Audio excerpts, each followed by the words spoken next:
Lantaran gangguan keamanan oleh kelompok separatis teroris di Papua, Bandara Bilogai di Kabupaten Intan Jaya terpaksa ditutup kembali untuk batas waktu yang tidak ditentukan. Penghentian penerbangan dari Bilogai itu diduga dipicu oleh tindakan brutal KKB Papua. Mengutip poskupang.com, kuat dugaan penghentian itu karena KKB menembak armada penerbangan tersebut. Hingga saat ini belum ada konfirmasi mengenai dugaan aksi KKB yang berdampak pada terhentinya pelayanan penerbangan di bandara tersebut.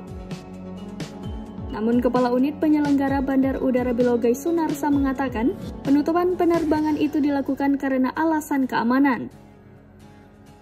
Ia menyebutkan bahwa penutupan bandara tersebut dilakukan sejak Jumat 28 April 2023. Hanya saja Sunarsa tidak menjelaskan tentang faktor keamanan yang dimaksudkannya. Sunarsa menerangkan penutupan itu hingga batas waktu yang tidak ditentukan. Selama ini, setiap hari ada 8 kali penerbangan dengan rute dari dan ke Bilogai. Penerbangan itu menggunakan pesawat kecil. Selain membawa penumpang dari Timika dan Nabire, pesawat-pesawat itu juga mengangkut barang-barang untuk kebutuhan masyarakat.